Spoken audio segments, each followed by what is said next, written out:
దయను బట్టి మరొక నూతన దినంలో మమ్మల్ని ప్రవేశపెట్టిన నా తండ్రి నీకు వందనాలు, స్తోత్రాలు, స్తుతి చెల్లిస్తుంటున్నాం. దయామేడవు, కృపామేడవు, ఆత్మస్వరూపుడవు, అత్యున్నతుడవై ఉండి నాయన మా ఒక్కొక్కరిలో నీ యందు భయభక్తులు కలిగి నీతో సహవాసం కలిగి ఉండుటకు నా తండ్రి మేమందరము చేరవచ్చుటకు కృప దయచేసినావు. నీకు స్తోత్రాలు, వందనాలు, స్తుతి. ఈ వర్చువల్ ప్రేయర్ ఫెలోషిప్ ను బట్టి నీకు వేలాది స్తోత్రాలనైనా ఫెలోషిప్ లో ఉంటున్న ప్రతి కుటుంబాన్ని బట్టి నీకు వందనాలు, స్తోత్రాలు చెల్లిస్తూ ఉంటున్నాం. ప్రతి అవసరత, అక్కర, కొరత, కోరిక నా తండ్రి నీవు తీరుస్తున్నావు. నీకు స్తోత్రాలు, వందనాలు. మమ్మల్ని దినదినాభివృద్ధి ఆత్మీయముగా చెందించుతున్న విధానములు బట్టి నీకు స్తోత్రాలు, వందనాలు నాయన. ప్రతి దినము ప్రతి ఒక్కరి కొరకు నా తండ్రి నీ ఎదుట విజ్ఞాపన ప్రార్థనలు చేయుటకు బిడ్డలకు అనుగ్రహించిన ఆశను బట్టి నీ భారంను బట్టి నీకు స్తోత్రాలు, వందనాలు, స్తుతి చెల్లిస్తూ ఉంచిన ప్రభ నీకే వందనాలు నాయన. ప్రతి అక్కర, అవసరత, కొరత, కోరిక తీరుస్తున్న తండ్రి చాలిన దేవుడుగా ఉన్నావు నాయన. నీకు వందనాలు తండ్రి, స్తుతి చెల్లిస్తూ ఉంటున్నాం నా ప్రభ. మరి ఇంతవరకు నిన్ను స్తుతించి గనపరిచి మహిమపరిచి ఉంటున్నాం. మా విశ్వాసాన్ని నా తండ్రి మేము వల్లించి ఉంటున్నాం నా తండ్రి. నీకు స్తోత్రాలు చెల్లిస్తూ ఉంటున్నాం.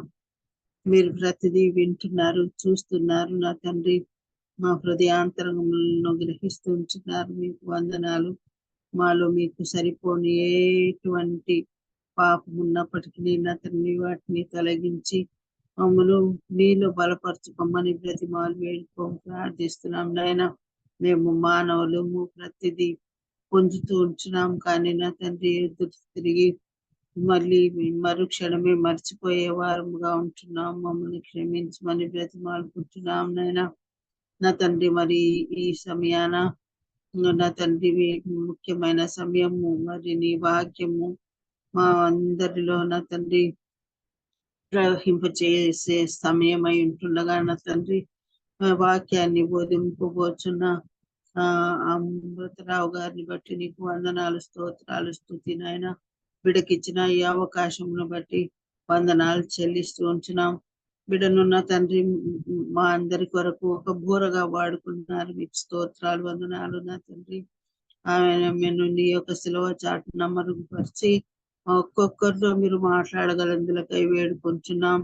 వినే ధన్యతను అనుగ్రహించండి, గ్రహించగల జ్ఞానాన్ని అనుగ్రహించండి నాయన. నా ప్రభా ఈ సజీవమైన వాక్యము నిత్యము నివసింపచేసే వాక్యముతో నా తండ్రి మేము బలపరచబడుటకును సిద్ధపరచబడుటకును నా తండ్రి సిద్ధపడిన తండ్రి నీ రాజ్యంలో చేరగలిగే అర్హత పొందుకునే కృపను మాకు దయచేయండి. మాలో ఉంటున్న బలహీనతలన్నింటినీ కడిగి శుద్ధీకరించమని బ్రతిమాలు వేడుకోం ప్రార్థిస్తున్నానయ్యా. నా తండ్రి సర్వశక్తిమంతుడ, ఆత్మస్వరూపుడ, మేమందరమును నిజమైన ఆశ కలిగి ఆసక్తి కలిగి నీ వాక్యాన్ని వినుటకు కృప దయచేయమని వేడుకొని ప్రార్థిస్తూ ప్రార్థన ప్రభు నూతన కుమారుడైన యేసు శక్తి గల బలము గల నామములో అడిగి వేడుకుంటున్నాం తండ్రి. ఆమేన్. ఆమేన్. ఆమేన్. Praise lord. దేవుని నామానికి మహిమ కలుగును గాక.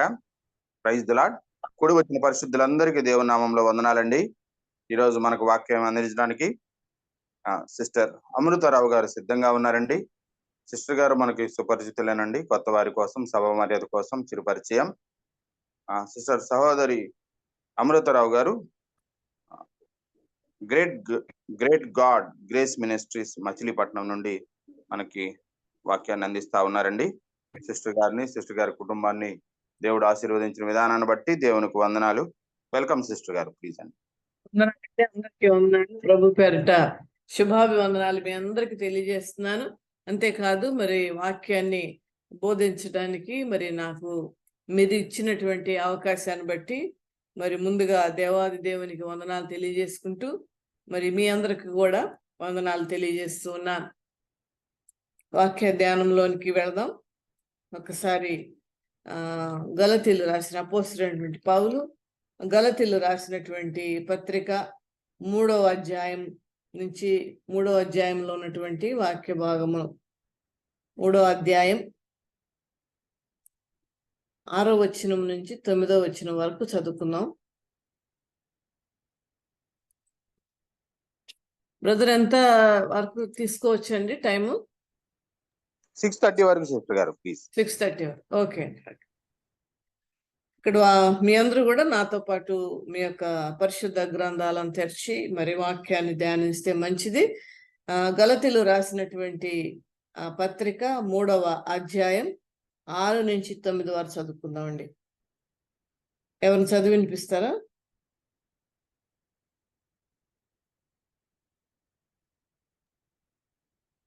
మీరింత అవివేకులైతిరా, మొదట ఆత్మానుసారముగా ఆరంభించి ఇప్పుడు శరీరానుసారముగా పరిపూర్ణులగుదురా. వ్యర్థముగానే ఇన్ని కష్టములు అనుభవించితిరా, అది నిజముగా వ్యర్థమగునా. 3వ అధ్యాయం 6 నుంచి 9 వరకు అండి. అబ్రహాము దేవుని నమ్మెను, అది అతనికి నీతిగా ఎంచబడెను. కాబట్టి విశ్వాస సంబంధులే అబ్రహాము కుమారులని మీరు తెలుసుకొనిడి. దేవుడు విశ్వాస మూలముగా అన్యజనులను నీతిమంతులుగా తీర్చెనని లేఖనము ముందుగా చూచి, నీయందు అన్యజనులందరూ ఆశీర్వదింపబడుదురు అని అబ్రహామునకు సువార్తను ముందుగా ప్రకటించెను. కాబట్టి విశ్వాస సంబంధులే విశ్వాసము గల అబ్రహాంతో కూడా ఆశీర్వదింపబడుదురు. చాలండి. ఇక్కడ వాక్యం చదివినప్పుడు మీకు చాలా వరకు అర్థమైపోయి ఉంటది నేను ఏ యొక్క వాక్యాన్ని మీకు అందించబోతూ ఉన్నానని. దేమనగా అబ్రహాము దేవుని నమ్మెను, అది అతనికి నీతిగా ఎంచబడెను. కాబట్టి విశ్వాస సంబంధులే అబ్రహాము కుమారులని మీరు తెలుసుకునేది. మరి విశ్వాసులకు తండ్రి అని మరి అబ్రహామునకు పేరు ఉన్నది. అంతేకాదు విశ్వాస సంబంధులే అబ్రహాము కుమారులని మీరు తెలుసుకునేది. అంటే విశ్వాసము సంబంధించినటువంటి వారు అనగా విశ్వాసము కలిగినటువంటి వారే మరి అబ్రహాము కుమారులని మనం తెలుసుకోవాలని ఇక్కడ అపోస్తుడైనటువంటి పౌలు గలతీలు రాసినటువంటి పత్రిక ద్వారా మరి గలతీలకు మనకు కూడా తెలియజేస్తున్నటువంటి మాట ఇది.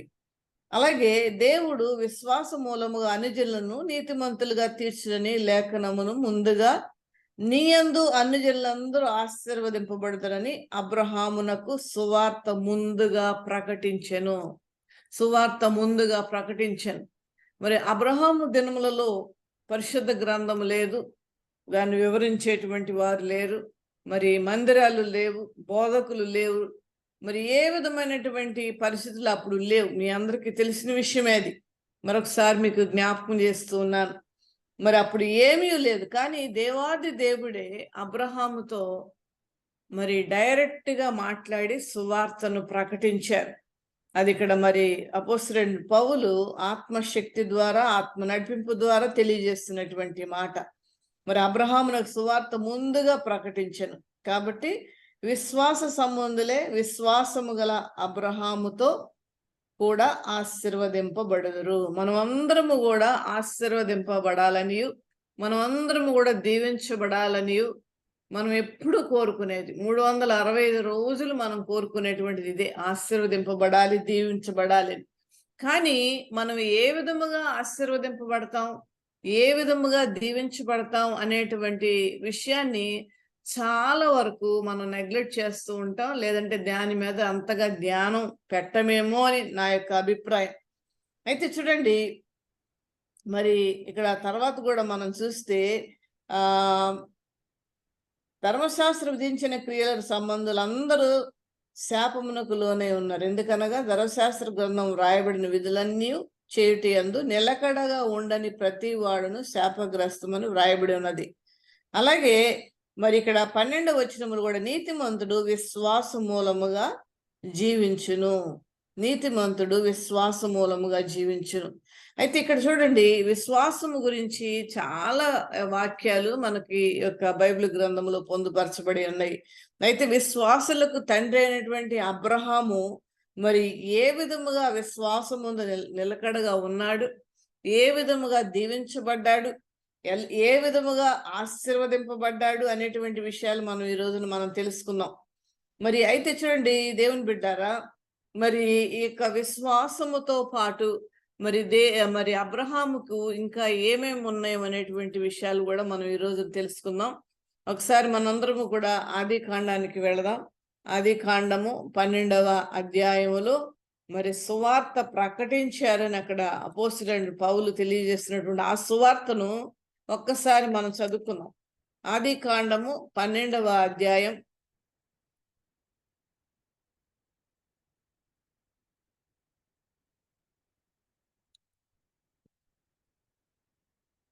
మొదటి నుంచి చదువుకుందామండి.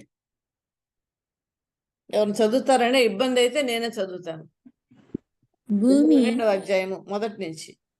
యెహోవా నీవు లేచి నీ దేశం నుండి నీ బంధువుల యొక్క నుండి నీ తండ్రి ఇంటి నుండి బయలుదేరి నేను నీకు చూపించు దేశంలోకి వెళ్ళుము. నిన్ను గొప్ప జనముగా చేసి నిన్ను ఆశీర్వదించి నీ నామమును గొప్ప చేయుదును. నీవు ఆశీర్వాదముగా నుండువు. నిన్ను ఆశీర్వదించు వారిని ఆశీర్వదించదను, నిన్ను దూషించు వారిని శపించదను. భూమి యొక్క సమస్త వంశములు నీ యందు ఆశీర్వదింపబడునని అబ్రహాముతో అనగా, యెహోవా అతనితో చెప్పిన ప్రకారము అబ్రహాము వెళ్ళెను. చాలండి. Thank you. చూడండి, ఇక్కడ మాటలు ఇక్కడ మనం చూస్తూ ఉంటుంటే మరి ఇది చాలా తేలిగ్గా కనపడుతున్నాయి. కానీ దీనిలో మరి సరిగ్గా మనం ఆలోచిస్తే ఇది అంత తేలికైనటువంటి విషయం కాదండి. మరి నీవు ఈ దేశం నుండి విడిచిపెట్టేసేయమంటున్నారు. దేశం నుండి, నీ బంధువుల యొద్ద నుండి, నీ తండ్రి ఇంట నుండి బయలుదేరి, నీ బంధువులు నీ తండ్రి ఇంట నుండి కూడా బయలుదేరి నేను చూపించే దేశానికి వెళ్ళము. ఎందుకు ఆ దేశమునకు దేవుడు వెళ్ళమని చెప్తూ ఉన్నాడంటే, దేవుడు ఆ దేశములో అబ్రహాముకు దాచిపెట్టినటువంటి మరి ఆశీర్వాదము, ఈ లోక సంబంధమైనటువంటి ఆశీర్వాదములు, ఈ లోక సంబంధమైనటువంటి దీవెనలు ఆ దేశమందు మరి దేవుడు దాచిపెట్టి ఉంచాడు. అంతేకాదు ఆ దేశమును విడిచిపెట్టేయమన్నాడు, తండ్రి ఇంటిని విడిచిపెట్టేయమన్నాడు, బంధువులను కూడా విడిచిపెట్టేయమన్నారు. ఎందుకనగా మరి తండ్రి మరి అబ్రహామును విగ్రహారాధనకు మరి ప్రోద్బలమిస్తూ విగ్రహారాధన చేయడానికి మరి అబ్రహాముని మరి చాలా సార్లు పురికొల్పి అతని విగ్రహాన్ని ఆరాధన నుండి బయటకు రావడానికి ఇష్టపడక అబ్రహామును చాలా సార్లు ఫోర్స్ చేశారని చెప్పేసి తోరాలో అనగా మరి యూదా ప్రజల యొక్క కొన్ని పురాతన గ్రంథాలలో వ్రాయబడినటువంటి విషయము. కనుకనే బహుశా నేను అనుకుంటాను, ఈ వాక్యం చదివినప్పుడు బహుశా తండ్రి అనేటువంటి దేవుడు అది ఇష్టపడక తండ్రి నుండి, ఆ బంధువుల నుండి, ఎప్పటి నుంచో వస్తున్నటువంటి ఆ విగ్రహారాధన నుండి అబ్రహామునకు విడుదల నివ్వడానికి మరి దేవుడు ఈ విధంగా ప్రకటించి ఉంటారని నేను అనుకుంటూ ఉంటాను. అయితే చాలా మంది ప్రజలు ఉండగా అబ్రహాముని దేవుడు ఎందుకు ఎంచుకున్నాడు అనేటువంటి ప్రశ్న మనకు రావాలి.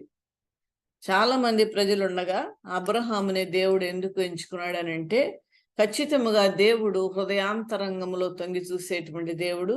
హృదయాంతరంగములో వారి యొక్క మనస్తత్వాన్ని బట్టి, వారి యొక్క విధేయతను బట్టి, వారిలో ఉన్న ఓర్పును బట్టి, వారిలో ఉన్నటువంటి నిరీక్షణను బట్టి, లేదనగా దేవుని మాటకు లోబడే తత్వాన్ని బట్టి మరి దేవుడు ఈ విధమైనటువంటి లక్షణాలు మనుషులలో చూస్తారు. అది అబ్రహాములలో కాదండి, ప్రతి ఒక్కరిలో కూడా దేవుడు చూస్తాడు. ఎందుకనగా మన ఎన్నో వందల సార్లు విన్నటువంటి మాట ఏమనగా, విశ్వాసము లేకుండా దేవునికి ఇష్టడై ఉండట జస్ట్ అసాధ్యం, ఇట్స్ నాట్ పాసిబుల్, జస్ట్ అసాధ్యం అనేటువంటి మరి వాక్యాన్ని మనం చాలా సార్లు విని ఉన్నాం. కనుకనే అబ్రహాములో ఇటువంటి లక్షణాలు ఉన్నాయని దేవుడు ఎంచుకొని అబ్రహాముకు ఈ యొక్క సువార్తను, అద్భుతమైనటువంటి సువార్తను ప్రకటించారు. అదేమనగా, నేను చూపించే దేశమునకు వెళ్ళము, వెళ్ళుట వలన నీకు ఏం జరుగుతుంది?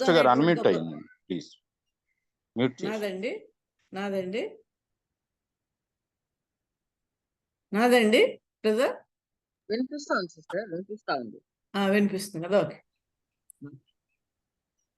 అయితే చూడండి, అద్భుతమైనటువంటి నువ్వు వెళ్ళుట వలన ఏమి జరుగుతుంది, నీవు నా మాట వినుట వలన, లేదంటే నా మాటకు విధేయుడవడం వలన నీకేం జరుగుతుంది అనేటువంటి ఒక క్లారిటీ కూడా దేవుడు అక్కడ ఇస్తున్నాడు. అదేమనగా, నిన్ను గొప్ప జనముగా చేస్తా నేను. మొట్టమొదటి నేను గొప్ప జనముగా చేస్తాను, తర్వాత నిన్ను ఆశీర్వదిస్తాను, తర్వాత నీ నామాన్ని గొప్ప చేస్తాను అంటున్నాడు. 3 నీ నామాన్ని గొప్ప చేస్తాను అంటున్నాడు. తర్వాత నువ్వు ఆశీర్వాదంగా ఉండువు, నువ్వు ఆశీర్వాదంగా ఉంటావు. నువ్వంటే ఎవరైతే నిన్ను నీ వద్దకు వస్తారో, లేదంటే ఎవరైతే నీ ద్వారా ఏమన్నా పనులు చేయించుకుంటారో వారికి ఒక ఆశీర్వాదకరంగా నిన్ను మారుస్తాను. మరి చూడండి, చాలా మంది మరి దేవుని సేవకుల దగ్గరకు కానీ, లేదంటే కొంతమంది వ్యక్తుల దగ్గరకు కానీ వచ్చి మొట్టమొదట ఒక మంచి వార్తను కానీ, లేదంటే ఒక మంచి విషయాన్ని కానీ తెలియజేయడానికి కొంతమంది దగ్గరికి వెళ్ళి చెప్తూ ఉంటారు. ఎందుకనగా వాళ్ళు చెప్తే మంచి జరుగుద్ది అంటే, వాళ్ళు చెప్తే మంచి జరగడం అని కాదు, కానీ వాళ్ళు చాలా మంచి వాళ్ళు, భయభక్తులు కలిగినటువంటి వారు. మరి నేను చెప్పటం వలన వారు సంతోషిస్తారు, మరియు మా గురించి ప్రార్థన చేస్తారనేటువంటి విషయంలో మనం కొంతమందిని సెలెక్ట్ చేస్తూ ఉంటాం. మరి అదే విధముగా అబ్రహాము అనేక మందికి ఆశీర్వాదకరంగా ఉంటావు నువ్వు. నిన్ను ఆశీర్వదించిన వారిని నేను ఆశీర్వదిస్తాను. నీ గురించి మంచి కోరుకునేటువంటి వారు, నీ గురించి మంచిగా ఆలోచించేటువంటి వారు, నేను ఒక ఆశీర్వాదకరముగా వాళ్ళను కూడా నేను చేస్తాను. ఎంత అద్భుతమైన అంటే, అబ్రహాము సరౌండింగ్స్ లో ఉన్నటువంటి వారిని కూడా నేను ఆశీర్వదిస్తాను అంటున్నాడు ఇక్కడ. నిన్ను ఆశీర్వదించిన వారిని ఆశీర్వదించదను. నిన్ను దూషించేటువంటి వాళ్ళు, ఒకవేళ నిన్ను దూషించే వాళ్ళు మంచిగా ఉన్నా, విశ్వాసముగా ఉన్నా, దేవుని మాటకు విధేయులై ఉన్నా, మరి దేవుని యొక్క వాక్యముకు నిరీక్షణ కలిగి ఉన్నప్పటికీ కూడా, ఒకవేళ మరి నిన్ను ద్వేషించేటువంటి వారు ఎవరన్నా గనక అక్కడ ఉంటే, నిన్ను దూషించేటువంటి వారు గనక అక్కడ ఉంటే, వారిని నేను శపిస్తాను. నువ్వేమి పట్టించుకోవాల్సిన పని లేదు, మొత్తం నేను చూసుకుంటాను. మనకు బాగా అర్థం అవ్వాలంటే, మొత్తం నేను చూసుకుంటాను, నువ్వు మరి ఈ విధముగా ముందుకు సాగిపో. అంతేకాదు, భూమి యొక్క సమస్త వంశములు నీ యందు ఆశీర్వదింపబడతారు. భూమి యొక్క సమస్తమైనటువంటి వంశములు నీ యందు ఆశీర్వదింపబడతానని అబ్రహాముతో అనగా. చూడండి, ఎన్ని విషయాలను దేవుడు అబ్రహామునకు తెలియజేశాడు. అయితే అబ్రహాము ఏదన్నా ఒక ప్రశ్న వేశాడండి? ఒక్క ప్రశ్న కూడా వేయలే. ప్రశ్న కూడా వేయకుండా యెహోవా అతనితో చెప్పిన ప్రకారము అబ్రహాము వెళ్ళెను. అతనితో చెప్పిన ప్రకారం A to Z పొల్లు కూడా పోకుండా, మరి చెప్పిన ప్రకారము అబ్రహామును అక్కడికి వెళ్ళెను అనేటువంటిది వాక్యం మనం ఇక్కడ చూస్తూ ఉన్నాం. అయితే చూడండి, దీనిలో ఉన్నటువంటి కొన్ని విషయాలను మనం కొద్దిగా ధ్యానిద్దామండి. అదేమంటే, ఏమేంటి చెప్పాడు దేవుడు, ఇంకా ఏమేమి చెప్పాడు, ఎన్ని ఆశీర్వాదాలను దేవుడు మరి వాక్యం విషయంలో పొందుపరిచారు, ఇంకా అబ్రహాముకు ఎన్ని విషయాలను మరి తెలియజేశారు, లేదంటే ముఖ్యముగా ఎక్కువ ఆశీర్వాదములు దేవుడు ఎన్ని ఇచ్చాడు అనేటువంటిది ఒకసారి మనం చూద్దామండి.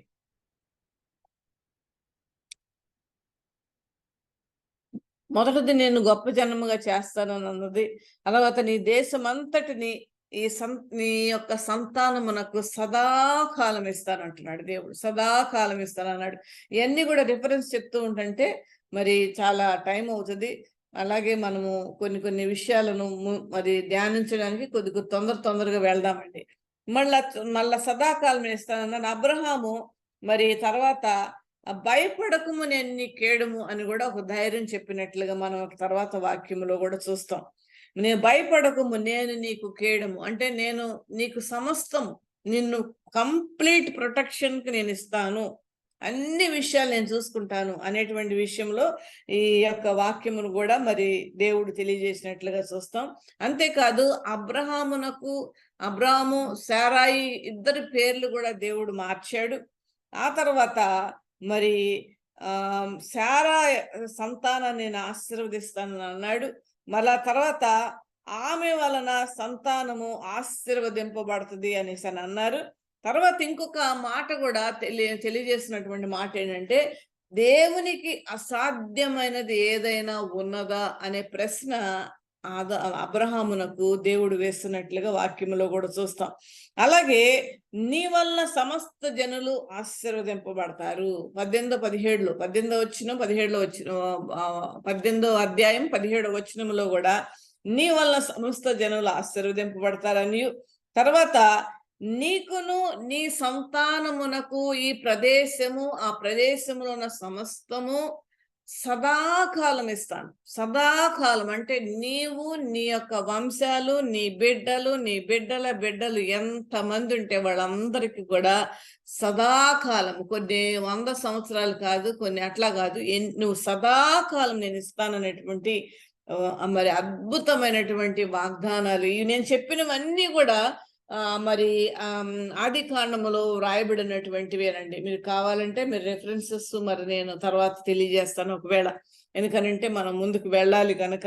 ఇవన్నీ కూడా దేవుడు మరి అబ్రహాముతో మాట్లాడుతూ వాగ్దానాలు ఇచ్చినటువంటి మరి స్థితిని మనం చూస్తూ ఉన్నాం. అయితే చూడండి, ఎప్పటికప్పుడు దేవుడు ఈ వాగ్దానాలతో అబ్రహామును బలపరుస్తూ, ఈ వాగ్దానాలతో అబ్రహాముని ధైర్యపరుస్తూ, మరి దేవుడు ఎప్పటికప్పుడు పరిస్థితులను బట్టి, అక్కడ ఉన్నటువంటి సిచ్యుయేషన్స్ బట్టి, అక్కడ ఉన్నటువంటి ఆ యొక్క సంగతులను బట్టి దేవుడు అబ్రహాముతో ఈ విధమైనటువంటి మరి వాగ్దానాలు ఇస్తున్నట్లుగా మనం ఇక్కడ చూస్తూ ఉన్నాం.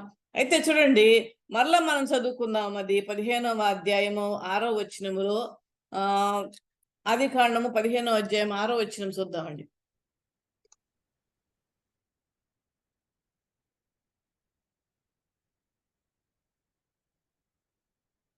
అతడు యెహోవాను నమ్మెను, ఆయన అది అతనికి నీతిగా ఎంచెను. అతడు యెహోవాను నమ్మెను, ఆయన అది అతనికి నీతిగా ఎంచెను.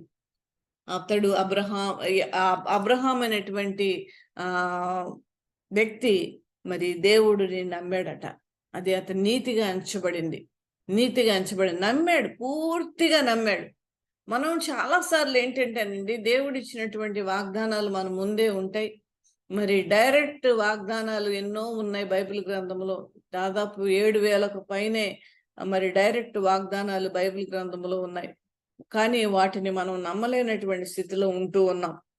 ఎందుకు నమ్మలేకపోతున్నాం అంటే, వాటి యందు విశ్వాసం మనం మరి సరిగ్గా ఉంచట్లేదనే నేను చెప్పగలుగుతాను. ఎందుకనగా వాగ్దానాలను మనం నమ్మి ఆ వాగ్దానాలను మనం పొందుకునేంత వరకు కూడా మనం ప్రార్థన చేయాలి. చాలా వాగ్దానాలు అన్నీ కూడా మనందరి యొక్క మరి జీవితంలో నెరవేర్చబడడానికి అవన్నీ కూడా అవునట్లుగానే ఉన్నాయని చెప్పి కూడా కొరింథీయులకు రాసిన పత్రికలో ఉంటూ ఉంటది. అయితే ఆ వాగ్దానాలు నమ్ముట విషయంలో మనకు కొంత తేడా ఎక్కడన్నా ఒకవేళ ఉంటుందేమో అనేటువంటి స్థితి ఒకవేళ మనలో ఉన్నదేమో అనేటువంటిది ఈ ఉదయకాల సమయంలో మనలను మనం పరీక్షించుకోవాలి. ఎందుకనగా ఈ వాక్యాలు మనం ధ్యానిస్తూ ఉన్నామంటే మనం అందరం నేర్చుకోవలసినటువంటి విషయమే.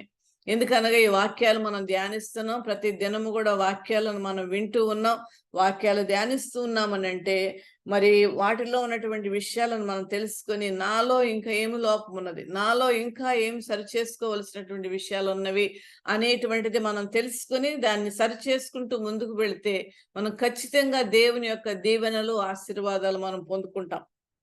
అయితే మరి ఆ వాగ్దానాల్లో నమ్ముట విషయంలో మనము ఎంతగా ఉంటున్నాం అనేటువంటిది మరి మనం ఖచ్చితంగా ఆలోచించాలి.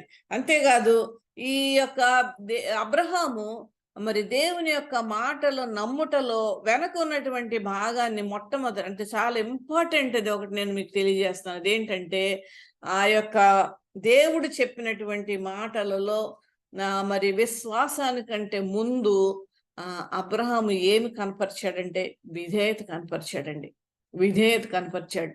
నేను వెళ్ళను ప్రభువా, నేను ఆ దేశానికి వెళ్ళను, నేను ఈ దేశంలోనే ఉంటాను, ఇక్కడే సెటిల్ అయిపోతాను, ఇదే నాకు కన్వీనియంట్గా ఉంది, నాకేదైనా అవసరం ఉంటే నా బంధువులు ఉంటారు, నాకేదైనా అవసరం ఉంటే నా తండ్రి ఉంటాడు, నాకు ఇక్కడంతా కూడా అలవాటైన ప్రదేశం అనేటువంటిది ఆ కంఫర్ట్ జోన్ని వదిలిపెట్టడానికి ఇష్టం లేనటువంటి పరిస్థితి ఎక్కడ కూడా ఇక్కడ అబ్రహాము కనపరచలా. దేవుడు చెప్పాడు అంతే. దేవుడు నా మంచి కోరుకునేవాడు, దేవుడు నేను ఆశీర్వదింపబడాలని కోరుకున్నటువంటి దేవుడు, నేను బాగుండాలని, నేను నా సంతతి, నాకున్నటువంటి సమస్తము కూడా ఆశీర్వదింపబడాలి, హెచ్చింపబడాలి, దీవింపబడాలని దేవుని యొక్క ఉద్దేశమైనది గనక ఇది ఖచ్చితంగా నా మంచి కోసమే దేవుడు చెప్తున్నాడు కదా. అందుకనే నేను ఖచ్చితంగా దీనికి విధేయత చూపించాలి. ఇందాక నేను చెప్పాను అబ్రహాంని దేవుడు ఎందుకు ఎంచుకున్నాడు అనేటువంటి విషయం. ఆ యొక్క విశ్వాసానికి ముందు, అబ్రహాము విశ్వాసానికి ముందు అబ్రహాము కనపరిచింది ఏంటంటే విధేయత అండి. విధేయత కనపరిచాడు. మొట్టమొదటిగా ఆత్మీయ స్థితిలో మనం ఉంటూ ఉన్నప్పుడు మనం చూపించాల్సింది విశ్వాసము కంటే ముందుగా విధేయత మనం చూపించాలండి. విధేయత మనం చూపించాలి. మరి అంతేకాదు, ఆ విధేయత ఒకవేళ కనపరచకపోతే మరి అసలు ఒకళ్ళు ఏం జరిగేదండి? మనం ఊహిస్తే అబ్రహాము ఖచ్చితముగా దేవుడు ప్రణాళికలో ఉన్నటువంటి ఆశీర్వాదాలు కానీ, దేవుని ఏమి అబ్రహాముని ఏ విధముగా నేను హెచ్చించాలి, ఏ విధముగా ఎప్పుడు దీవించాలి, ఎప్పుడు ప్రొటెక్ట్ చేయాలి, ఎప్పుడు మరి సంరక్షించాలి అనేటువంటి ఒక ప్లాన్ దేవుడికి ఉంటుందండి. అబ్రహాముకే కాదు, అది ప్రతి ఒక్కరికి కూడా ఉంటది. ఆ యొక్క ప్లాన్స్ అన్ని కూడా అబ్రహాము జీవితంలో అన్ని కూడా వేస్ట్ అయ్యాయండి. కానీ ఇక్కడ అద్భుతముగా అబ్రహాం ఏంటంటే విధేయత చూపించాడండి. విధేయత చూపించాడు. దేవుణ్ణి పూర్తిగా నమ్మాడు. కానీ మనం ఇక్కడ ఏం చేస్తూ ఉంటామంటేనండి, మనం దేవుని మాటలను మనం నమ్మవండి. దేవుని యొక్క వాగ్దానాల మీద మన విశ్వాసం ఉంచం. ఈ లోక సంబంధమైన వాటి యందు మనం బాగా విశ్వాసం నమ్మకం ఉంటాం. ఇప్పుడు నేను ఈ ఫ్యాన్ కింద కూర్చున్నానండి, మరి ఏ రోజైనా ఆ ఫ్యాన్ నా నెత్తి మీద పడుతుందేమో అనేటువంటి ఆలోచన నాకు ఎప్పుడన్నా వచ్చిందా? లేదంటే ఈ చైర్లో నేను కూర్చున్నాను, ఈ చైర్ నన్ను పడేస్తుందా, ఇరిగిపోద్దా అనేటువంటి ఆలోచన లేకుండా మనం కూర్చుంటాం. అంటే బ్లైండ్గా మనం వాడేటువంటి వస్తువులను మనం నమ్ముతాం, బ్లైండ్గా నమ్ముతాం మనం.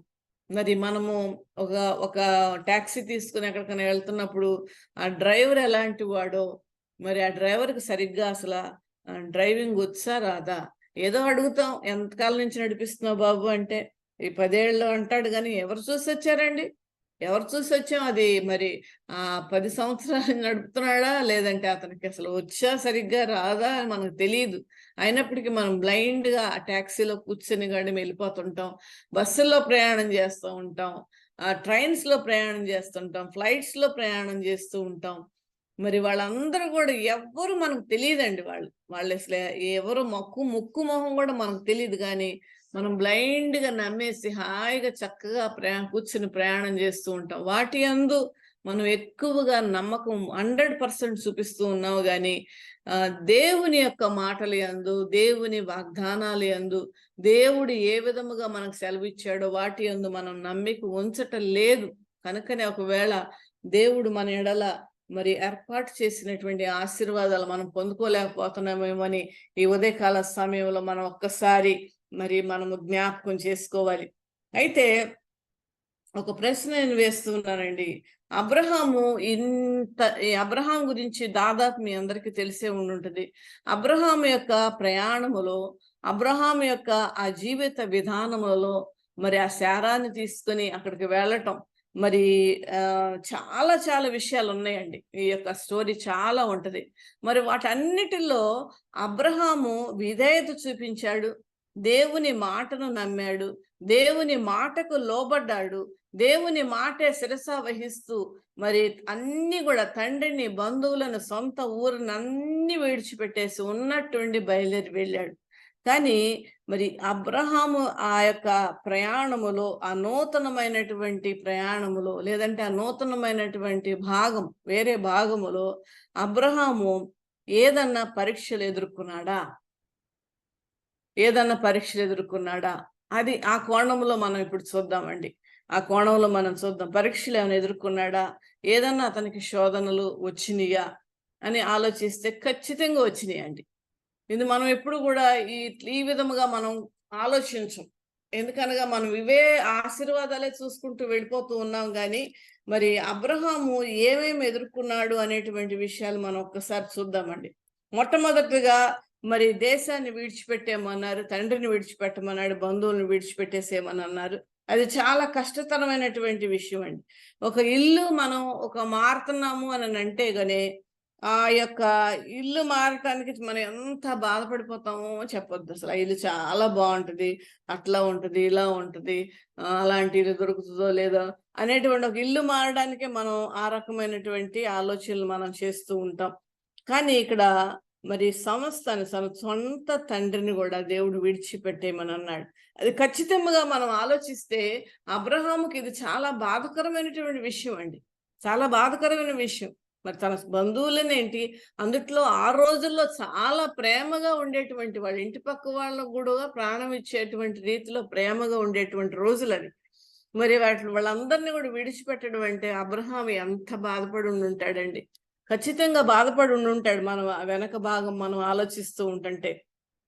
అంతేకాకుండా 12వ అధ్యాయం 10వ వచనములో, ఆదికాండం 12వ అధ్యాయం 10వ వచనములో గొప్ప కరువు సంభవించిందండి. ఎళ్ళంగానే దేవుడిచ్చిన ఆశీర్వాదాలు అక్కడ అబ్రహాం ఏం చూడలా. ఆశీర్వాదాలు నిన్ను ఆశీర్వదిస్తానన్నాడు, నీ జనాలని ఆశీర్వదిస్తాడు, నీ సంతానాన్ని నేను అభివృద్ధి చేస్తానన్నాడు. ఇవన్నీ కూడా అబ్రహాం వెంటనే చూడలేదండి. చూడలేదు అసలు. ఫస్ట్ గానే కరువు వచ్చేసింది అక్కడ. కరువు రావడం అంటే మాటలండి, భోజనం లేకుండా, తిండి లేకుండా, తాగడానికి సరైన నీళ్లు లేకుండా, మరి కరువు అంటే మీరు అర్థం చేసుకోవచ్చు. మరి అవన్నీ కూడా ఫేస్ చేశాడు అబ్రహాం. మరి దేవుడు ఇలా చెప్పాడేంటి నాకు, ఇదేంటి ఇట్లా వచ్చింది నాకు, వెనక్కి తిరిగి వెళ్ళిపోదాం అని అనుకున్నాడా? వెళ్ళిపోలేదండి. ఎందుకంటే ఆ యొక్క గట్టి నమ్మకం మీద నిలబడ్డాడండి. మరి ఆ కరువు వచ్చినప్పుడు శారాయి గాని, మరి అబ్రహాము గాని ఎంతో బాధపడి ఉండుంటారు. ఆహారం లేకుండా కూడా మరి కొన్ని రోజులు పడుకొని ఉండుంటారు ఖచ్చితంగా. మరి కరువు అని అంటే మామూలు విషయం కాదండి అది. మరి ఆహారం లేకుండా ఎన్ని రోజులు బాధపడ్డారో, నీళ్లు లేక ఎంతకాలం బాధపడ్డారో. కానీ అవన్నీ కూడా మరి అబ్రహాం ఫేస్ చేశాడు.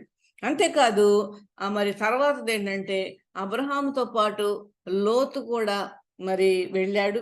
ఆ లోతుకేను అబ్రహామునకు అక్కడ వ్యత్యాసం వచ్చింది ఇద్దరికి కూడా. మరి ఇద్దరికి వ్యత్యాసం వచ్చినప్పుడు ఖచ్చితంగా అప్పుడు కూడా అబ్రహాము బాధపడి ఉంటాడండి.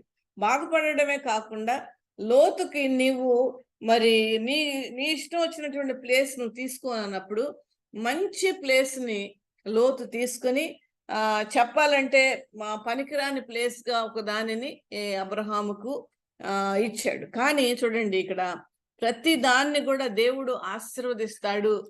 మరి ఎండినటువంటి అడారులను, ఎండిన భూములను ఫలభరితం చేస్తాడు అనేటువంటి ఒక నమ్మిక అబ్రహామునకు ఖచ్చితంగా ఉన్నది గనక వెళ్ళినటువంటి ఎక్కడైతే అబ్రహాము నువ్వు ఎక్కడికి వెళ్తే నేను అక్కడ ఆశీర్వదిస్తాను, నిన్ను దీవిస్తాను అనేటువంటి వాగ్దానాలనే ఎప్పుడు అబ్రహాము జ్ఞాపకం చేసుకుని ఉంటాడు ఖచ్చితంగా. ఏ కష్టం వచ్చినా, ఏ నష్టం వచ్చినా, ఎటువంటి ఇబ్బంది అతనికి కలిగినప్పటికీ కూడా ఎప్పుడు కూడా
టెక్నికల్ ఇష్యూ ఏదో ఉంటుందండి.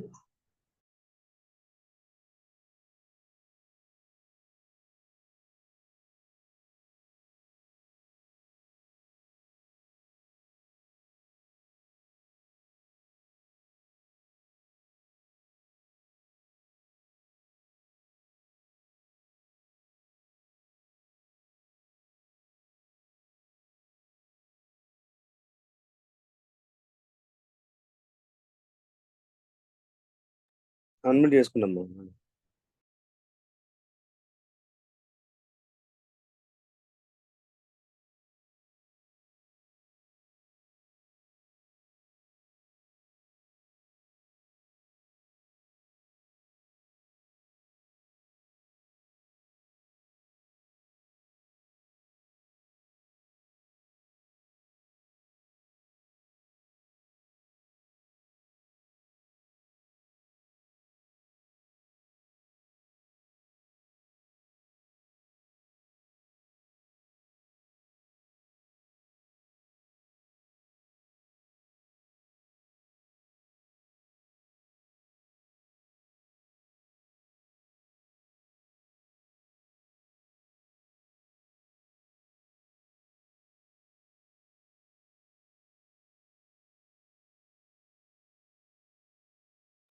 అన్మిట్ చేసుకోండి మేడం.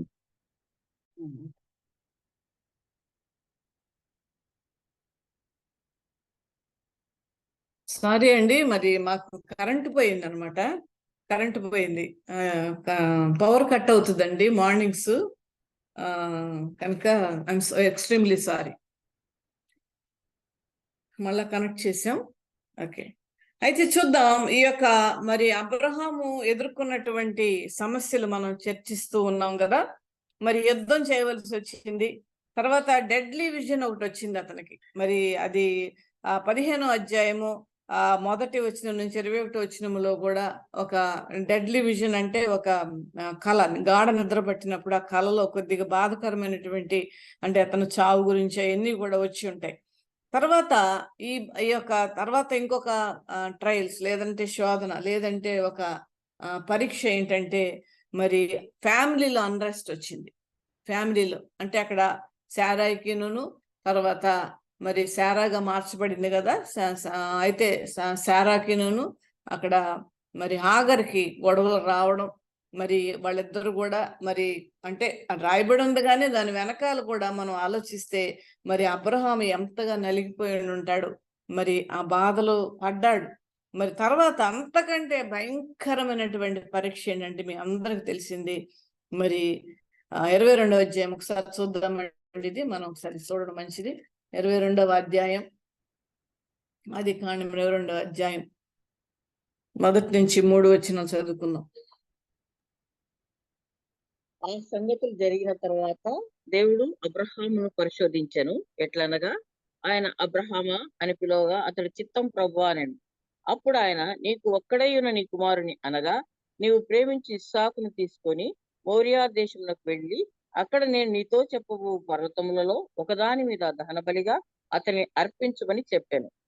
చూడండి ఇక్కడ చాలండి. Thank you. ఇక్కడ చూడండి, నీ ఒక్కడైనటువంటి కుమారుడు, ఆ మాట నొక్కి ఒక్కాణిస్తున్నాడు దేవుడు. నీ ఒక్కడైనటువంటి కుమారుడు. మరి ఆ తర్వాత మళ్ళా నీవు ప్రేమించుచున్న ఇస్సాకు.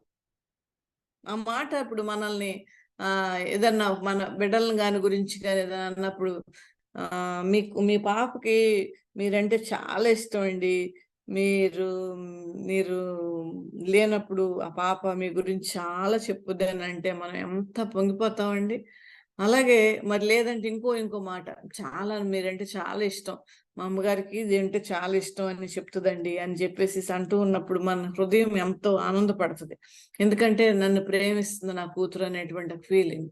ఇక్కడ చూడండి, నీవు ప్రేమించుచున్న ఇస్సాకును, నీ ఒక్కడైనటువంటి నీ కుమారుడిని నీవు ప్రేమించుతున్న. ఇది మనం చదివి విని మనకేం పెద్ద ఫీలింగ్ లేదు కానండి. మరి అబ్రహామును ఒక్కసారి మనం జ్ఞాపకం చేసుకుందాం. అబ్రహాము యొక్క మనస్సు ఎలా ఉంటుందా? ఎందుకంటే ఇక్కడ పైన వాక్యములు ఏమనుందంటే దేవుడు అబ్రహామును పరిశోధించెను. కానీ అబ్రహాముకు తెలియదు దేవుడు పరిశోధిస్తున్నాడని. తెలుసా అండి? తెలియదు. కానీ ఇక్కడ పరిశోధించినని రాయబడి ఉన్నది. అది మనకు తెలుసు కానీ అప్పుడు అబ్రహాముకి పరిశోధిస్తున్నాడు దేవుడు, నన్ను టెస్ట్ చేస్తున్నాడు అనేటువంటిది తెలియదు. మరి ఆ మాట అన్నప్పుడు అబ్రహాము యొక్క మనస్సు ఎలా ఉంటుందా మనం ఒక్కసారి ఆలోచించాలండి. అది ఎంత భయంకరమైన విషయం. లేక కలిగినటువంటి ఏకైక కుమారుడిని బలిగా ఇమ్మనంటే మనం ఒకవేళ ఉండుంటే అసలు ఎందుకు ఇచ్చినట్టు, ఎందుకు తీసుకుంటున్నట్టు, లేదంటే అసలు ఏంటి ఇది, ఏం పరీక్ష అసలు, ఇదేంటి ఇలాంటి పరీక్ష ఏంటి, వేరేదేమన్నా అడగొచ్చు కదా, బోల్డ్ అన్ని గొర్రెలు ఉన్నాయి నా దగ్గర, దాన్ని ఎవరిని అడగొచ్చు కదా, లేదంటే నా దగ్గర చాలా మంది పని వాళ్ళు ఉన్నారు, వాళ్ళని అడగొచ్చు కదా, నాకు ఒక్కడైనా కుమారుని అడగడం ఏంటి అని అసలు ఎంత తపన పడి ఉంటాడండి. మరి కొన్ని పుస్తకాలలో వ్రాయబడిన విషయం, మరి హౌ ఫార్ ఇస్ ట్రూ అనేటువంటి నాకు తెలియదు, కానీ మరి ఈ యొక్క అబ్రహాము ఇస్సాకుని బలివ్వడానికి వెళ్ళిన తర్వాతే మరి శారాకి మానసికమైన ఒత్తిడితో మరి జబ్బు చేసి చనిపోయిందని చెప్పేసి ఏదో పుస్తకంలో మరి నాకు తెలియజేయబడింది. మరి ఎంతవరకు తెలియదు కానీ నిజంగానండి మరి ఇంత భయంకరమైనటువంటి ఒక కోరిక దేవుడు కోరినప్పుడు అబ్రహాం మనసు ఎలా ఉండుంటది, ఎంత పరీక్షకు లోనై ఉంటది. అగ్ని వంటి పరీక్షలు అని చెప్పేసి కూడా వాక్యంలో మనం చూస్తాం. ఎంతగా మరి అబ్రహాం ఫీల్ అయ్యి ఎంత నలిగిపోయి ఉంటది. పిల్లవాడిని తీసుకుని వెళ్తూ ఉన్నప్పుడు ఎన్నిసార్లు కన్నీళ్లు తుడుచుకుని ఉండుంటాడో, ఎన్నిసార్లు తడబడి ఉండుంటే అతని యొక్క అడుగులు, ఎన్నిసార్లు అతని చేతులు వణికొని ఉంటాయో, బహుశా భోజనం కూడా చేసి ఉండుండకపోవచ్చు. ఏది ఏమైనప్పటికీ కూడా దేవుడు చెప్పాడు, దేవుని మాటకు విధేయత చూపించండి. విశ్వాసానికంటే ముందు విధేయత చూపించకుండా విశ్వాసం ఒకవేళ చూపించుంటే అబ్రహాము విశ్వాసులకు తండ్రి అయ్యేవాడు కాదండి. విధేయత చూపిస్తున్నాడు, దేవుడు చెప్పాడు నేను చేయాల్సిందే అనేటువంటి ఆ భయంకరమైనటువంటి టెస్ట్లో కూడా మరి అబ్రహాము గెలిచినట్లుగా మనం ఇక్కడ చూస్తూ ఉన్నాం. కనుకనే ఒకసారి రోమిలు రాసినటువంటి పత్రిక 4వ అధ్యాయం 3వ వచనం చూద్దామండి. రోమిలు రాసినటువంటి పత్రిక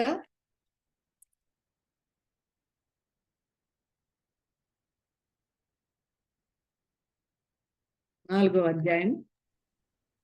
లేఖనం ఏమి చెప్తున్నది, అబ్రహాం దేవుని నమ్మెను, అది అతనికి నీతిగా ఎంచబడెను.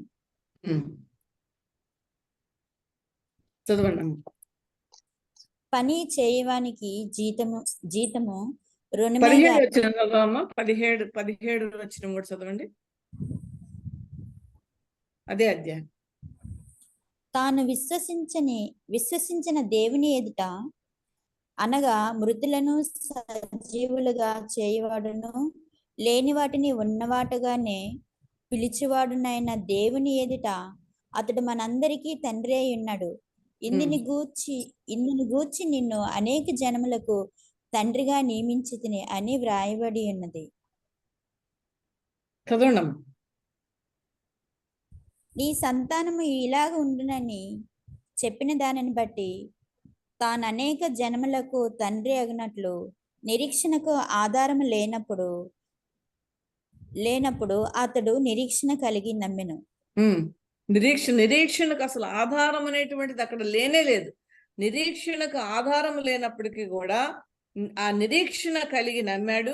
ఇక్కడ విధేయత చూపించాడు, ఇక్కడ విశ్వాసం చూపించాడు అనే సంగతి మనం చాలా వాక్యాలు విన్నాం.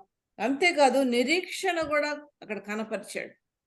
ఇవన్నీ కూడా విశ్వాసముతో పాటు ఇవి కూడా కనపరిచాడు, నిరీక్షణ కనపరిచాడు. నిరీక్షణ కనపరిచి మరి ఇక్కడ తర్వాత కూడా మనం ఇక్కడ వాక్యంలో చూస్తే 20వ వచనము 21వ వచనం కూడా చదవండమ్మా.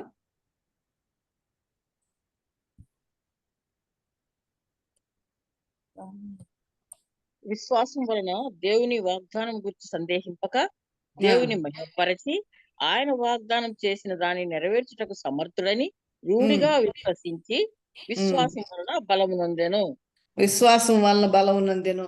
ఇది దేని గురించి రాయబడినదంటే ఈ యొక్క కుమారుణ్ణి కనుట విషయములో మరి విశ్వాసానికి ఆధారం లేనప్పుడు, మరి అది నిరీక్షణకు ఆధారం లేనప్పుడు, మరి ఆ యొక్క నిరీక్షణ కలిగి నమ్మి మరి దేవుడు అతను సందేహించకుండా దేవుడు నెరవేర్చుటకు వాగ్దానం చేసిన దాన్ని నెరవేర్చుటకు సమర్థుడు అని రూఢిగా విశ్వసించాడు. రూఢిగా పక్కానే మరి 100% విశ్వసించి విశ్వాసం వలన బలం పొంది కుమారుణ్ణి కన్నాడు. అంతేకాదండి, మరి హెబ్రీలు రాసినటువంటి పత్రిక 11వ అధ్యాయం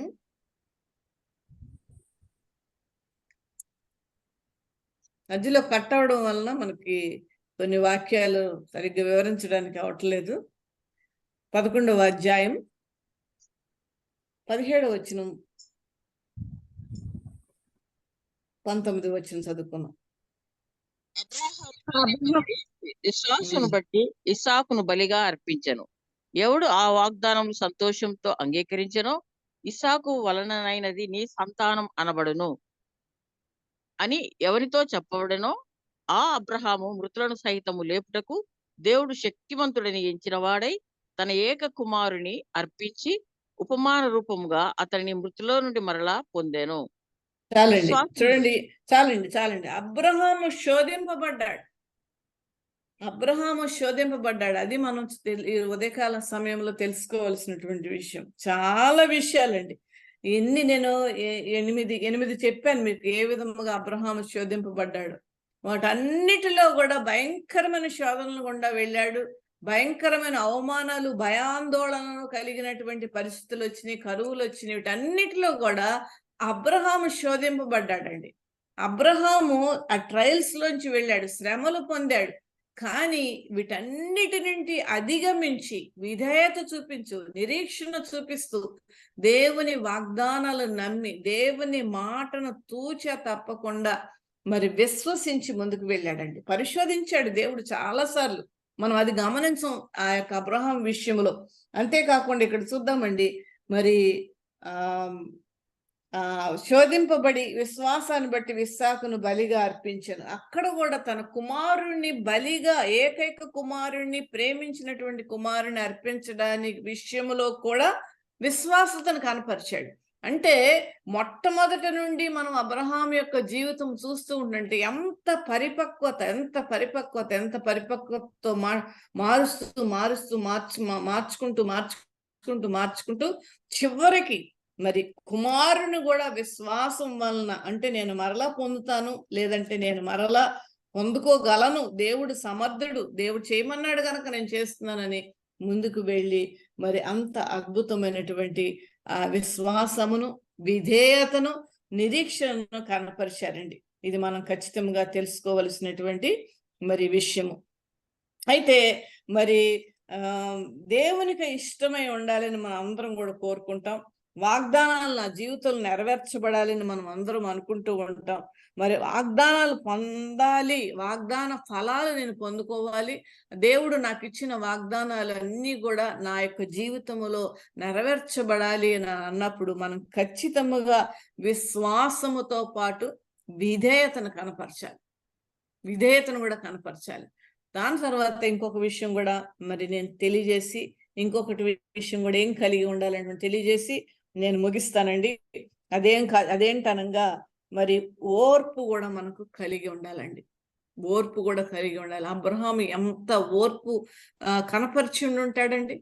ఎంత దేవుడు పరిశోధించినప్పటికీ కూడా వెంటనే మరి దేవుడిచ్చినటువంటి వాగ్దానాలు వెంటనే నెరవేర్చకపోయినప్పటికీ కూడా ఓర్పును కలిగి అతను ఎదురు చూశారండి. ఈ రోజుల్లో విశ్వాసులకు ఓర్పు తక్కువైపోయిందండి, పేషెన్స్ తక్కువైపోయింది, నిరీక్షణ తక్కువైపోయింది. మరి కనుక మనము మరి ఈ యొక్క అబ్రహాము జీవితం ద్వారా ఓర్పును కూడా మనము ఖచ్చితంగా కలిగి ఉండాలి, అది నేర్చుకోవాలి. అందుకనే రోమిలు రాసినటువంటి పత్రికలో 5వ అధ్యాయము మరి 3-4 వచనములో కూడా ఏమని రాయబడిందంటే, శ్రమ ఓర్పు పరీక్ష నిరీక్షణను కలుగు చేయనని ఎరిగి, చదవండి అమ్మది ఒకసారి రోమిలు రాసిన పత్రిక 5వ అధ్యాయం. శ్రమల యందును అతిశయపడదుము, ఎందుకనగా ఈ నిరీక్షణ మనలను సిగ్గుపరచదు. మనం నిరీక్షిస్తున్నాం దేనికన్నా అంటే గనక అది ఖచ్చితంగా సిగ్గుపరచదు. అయితే అంతకు ముందు ఆ యొక్క నిరీక్షణ సిగ్గుపరచకుండా మన జీవితంలో ఉండాలనంటే మనం ఏం కలిగి ఉండాలండి? శ్రమ నుండి మనం ఓర్పు నేర్చుకోవాలి. ఓర్పు ఏం చేస్తుంది? పరీక్షకు దారి తీస్తుంది. ఎంతకాలం అంటే ఓర్చుకొని పీక్కి వెళ్ళిపోయిన తర్వాత ఓర్పు దగ్గర చాలా మంది పడిపోతామండి. ఆ పీక్కి వెళ్ళిపోయిన తర్వాత ఓర్పు నుండి మనం ఏం చేస్తామంటే కంప్లీట్ యూటర్న్ తీసుకుంటా ఉంటాం.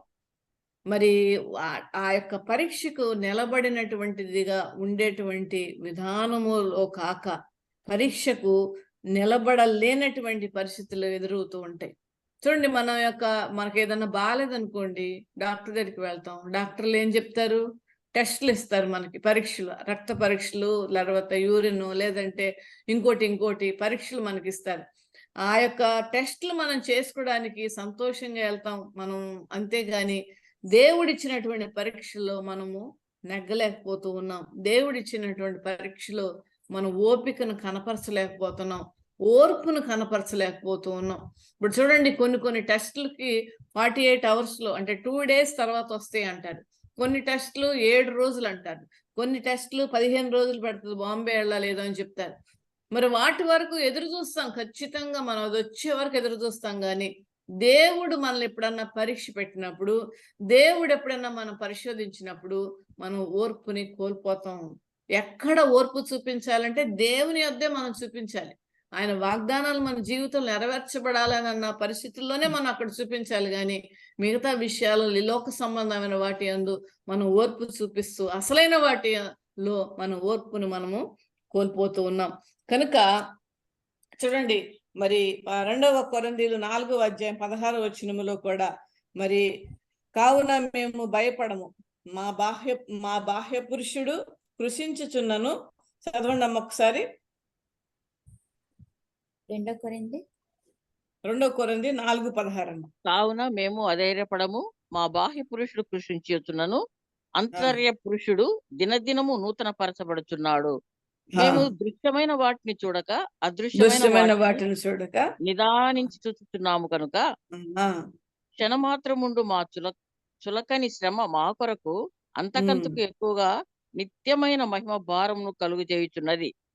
ఏలైనగా దృశ్యమైనవి అనిత్యములు, అదృశ్యమైనవి నిత్యములు. చూడండి, మనం ఏం చూస్తూ ఉంటామనంటే, మనం చూసే అన్నిటి కూడా అవన్నీ కూడా అనిత్యములు, అంటే నిత్యంగా నిలిచేటువంటివి కాదు, పర్మనెంట్ కాదు.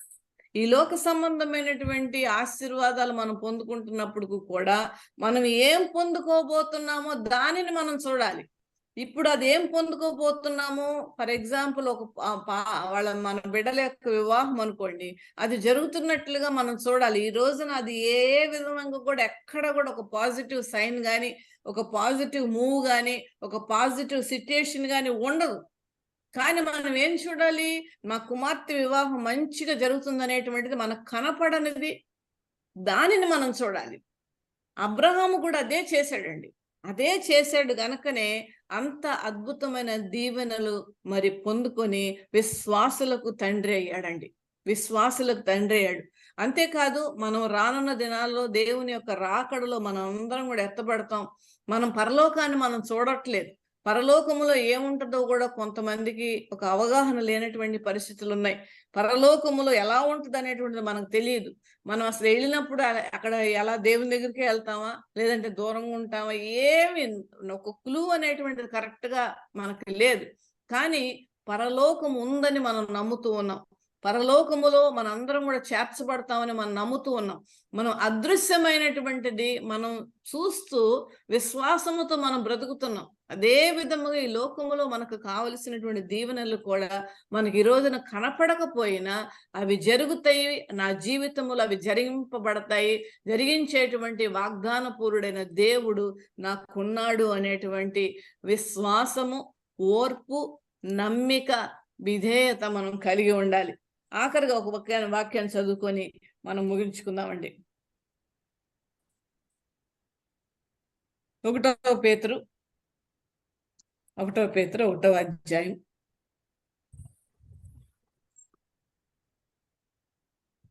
యేసుక్రీస్తు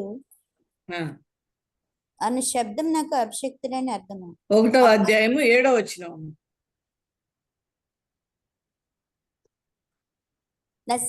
నశించిపోవు సువర్ణము అగ్ని పరీక్ష వలన శుద్ధపరచబడుచున్నది కదా, దానికంటే అమూల్యమైన మీ విశ్వాసము ఈ శోధనల చేత పరీక్షకు నిలిచినదై యేసుక్రీస్తు ప్రత్యక్షమైనప్పుడు మీకు మెప్పును, మహిమయు, ఘనతయు కలుగుటకు కారణమగును. మీరు ఆయనను చూడకపోయినను ఆయనను ప్రేమించుచున్నారు. ఇప్పుడు ఆయనను కన్నులారా చూడకయే విశ్వసించుచు మీ మీ విశ్వాసమునకు ఫలమును అనగా ఆత్మరక్షణను పొందుచు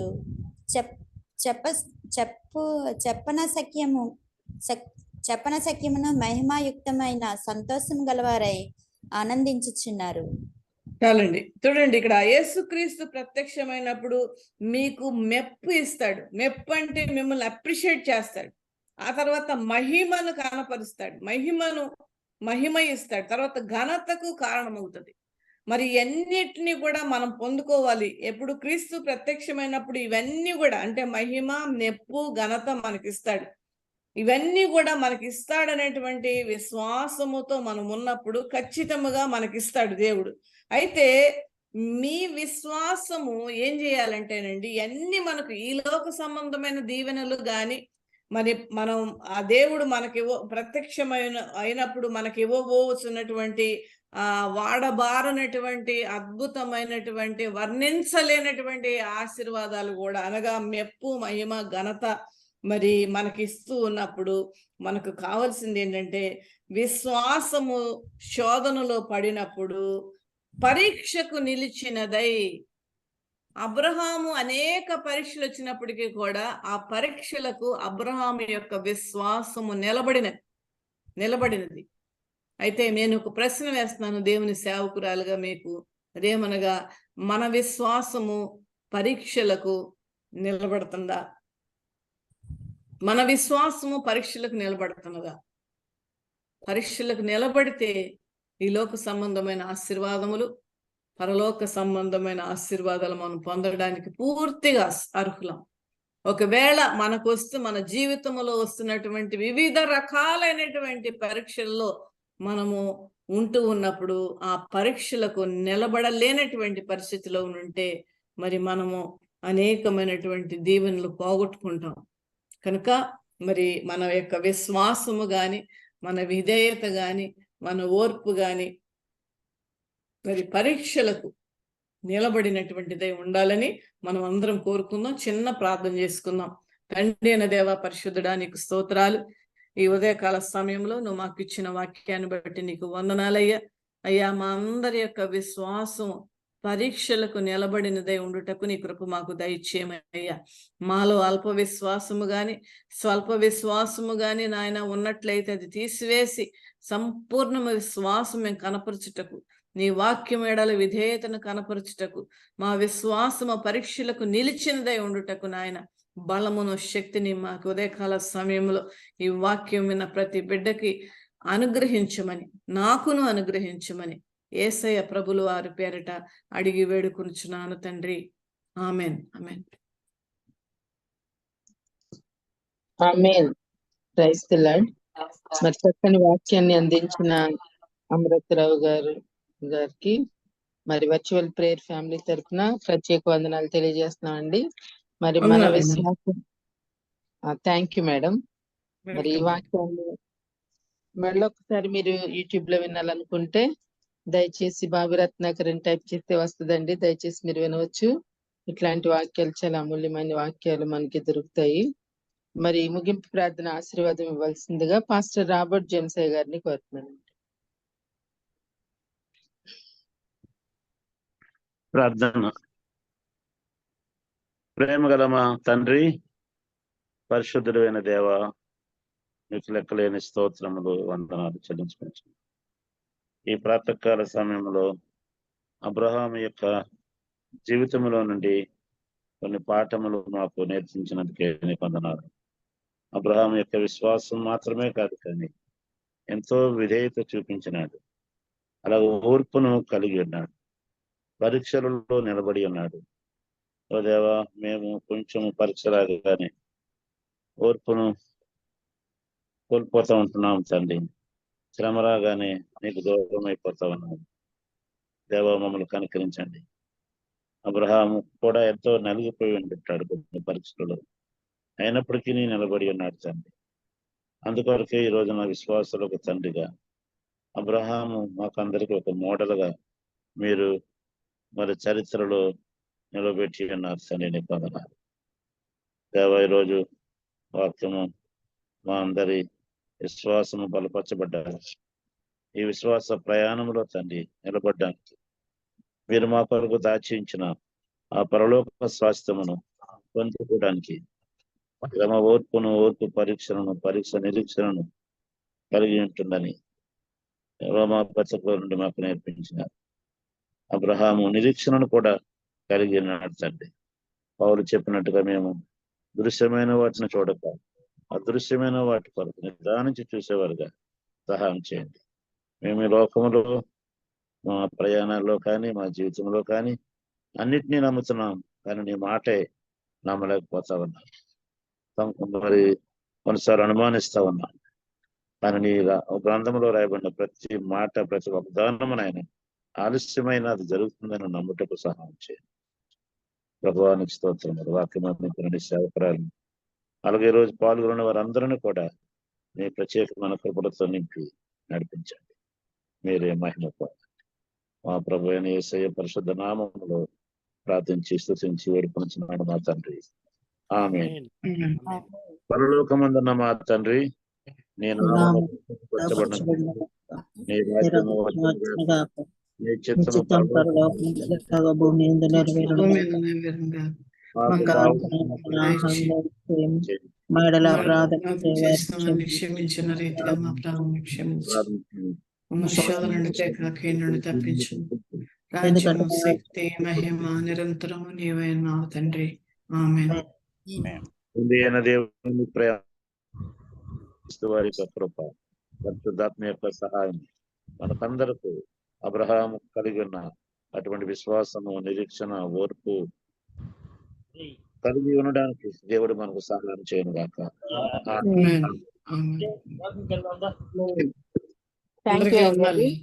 వందనాలు అమ్మగారు. అందరికీ వందనాలండి.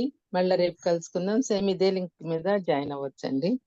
అమ్మగారికి అయ్యగారికి ఇద్దరికి వందనాలు తెలియజేస్తూ ముగిస్తున్నాం. హ్యావ్ ఎ నైస్ డే అండి. థ్యాంక్ యూ అండి అందరికి. God bless you all. Thank you madam.